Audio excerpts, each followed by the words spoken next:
Hello everyone, welcome back to my channel. Yes, so you are discussing manufacturing industries, chapter 6 of class 10.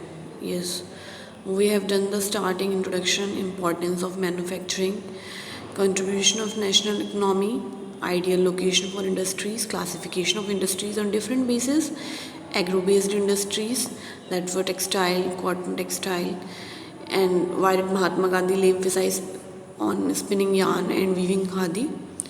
Yes, and then today we are going to do the topic named sugar industries. Yes, India stands second as a world producer of sugar, but occupies the first place in the production of gur and खंसारी. मतलब India जो है second place पर है sugar produce करने में, but sugar से बनी जो चीज़ें गुड़ और खंसारी उसको प्रोड्यूस करने में फर्स्ट प्लेस पे है. The raw material used in this industry is bulky and in haulage it is sucrose content reduces. Its sucrose content reduces. कैसा है रॉ मटेरियल? बल्कि है, भारी है. The mills are located in Uttar Pradesh, Bihar, Maharashtra, Karnataka, Tamil Nadu, Andhra Pradesh, Gujarat, Punjab, Haryana and Madhya Pradesh. 60% are in Uttar Pradesh and Bihar. These industry is seasonal in nature, so it is ideally suited to the cooperative sector. Can you explain why this is so? These are seasonal because this is made through sugarcane, and sugarcane came in particular season.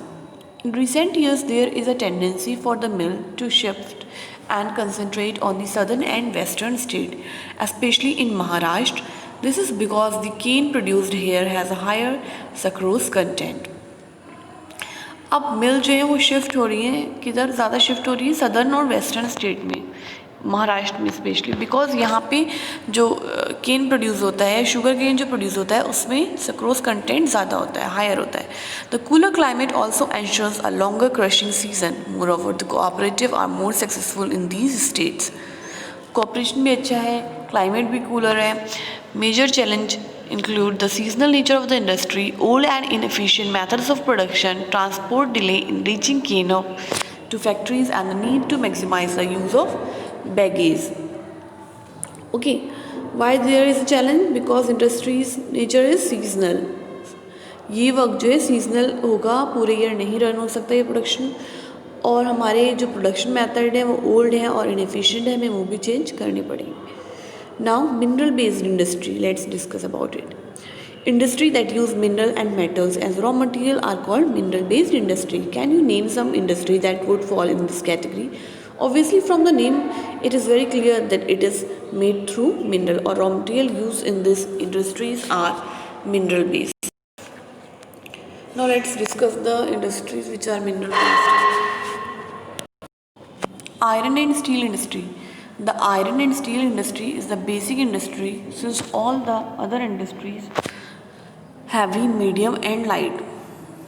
Iron and steel industry ऐसी एक basic industries है, क्योंकि बाकी industries जो है वो heavy है या मीडियम है या लाइट है. Depend on it for their machinery, कि कैसे मशीनरी मैन्युफैक्चर हो रही है. Steel is needed to manufacture a variety of engineering goods, construction material, defence, medical, telephonic, scientific equipments and a variety of consumer goods. Now, they are giving you activity. Make a list of all such goods made of steel that you can think of. Try to do it on your copy. Yes, production and consumption of steel is often regarded as the index of a country's development. Production and consumption of steel is often regarded as the index of a country's development. Because these are the primary works. Because produce करना भी काम है एक important, और produce नहीं होगा तो हम कंजम्पशन क्या करेंगे, और जो प्रोडक्ट प्रोड्यूस हो रहा है वो ऐसे हो जिसको लोग कंज्यूम कर सकें.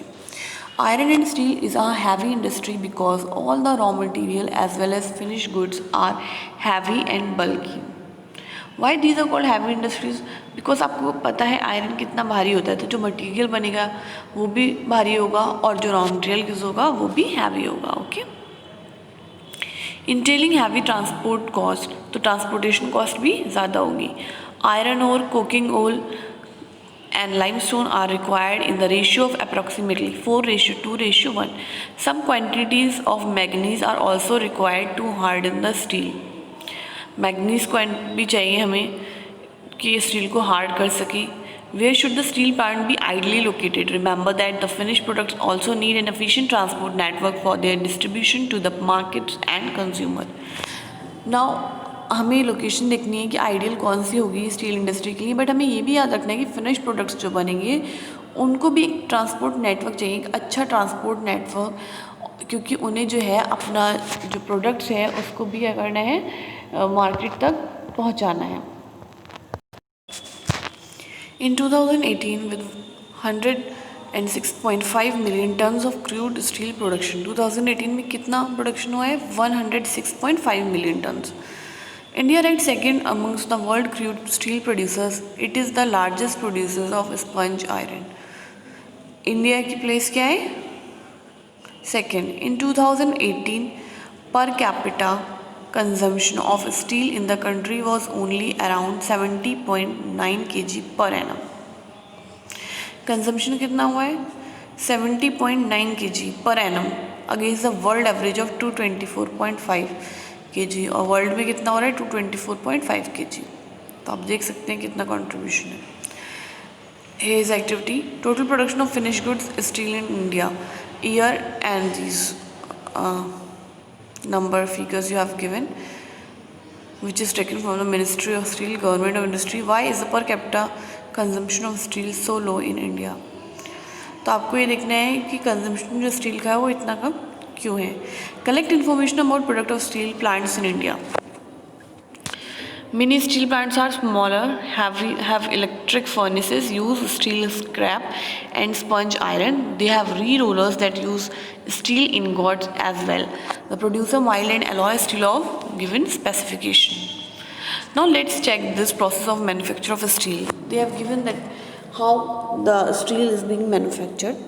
Transport of raw material to plant. सबसे पहले क्या होता है, रॉ मटेरियल को प्लांट यानी जो इंडस्ट्री जहाँ पर है वहाँ तक लाया जाता है, ट्रांसपोर्ट करा जाता है.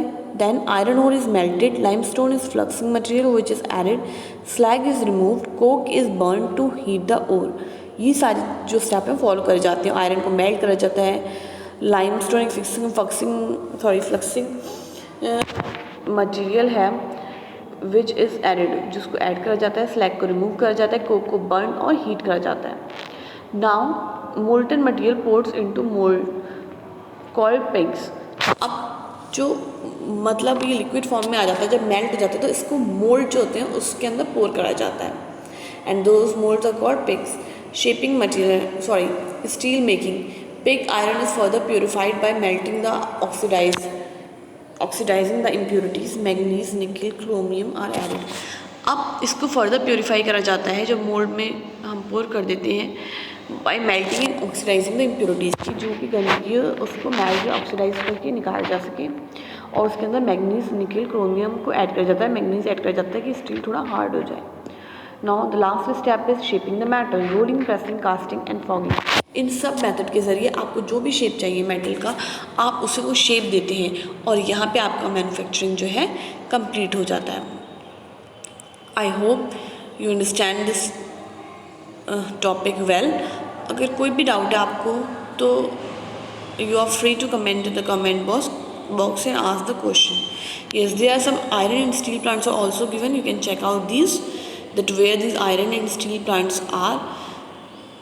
Yes, it is here in Vijayanagar, Bhadravati, Salem, Bhilai, Rourkela, Jamshedpur, Durgapur, Bokara, Burnpur, Visakhapatnam also. Yes, and we'll do the next topic in the next class. And if you got this, please don't forget to hit the subscribe button, like the video and share with your friends. Thank you.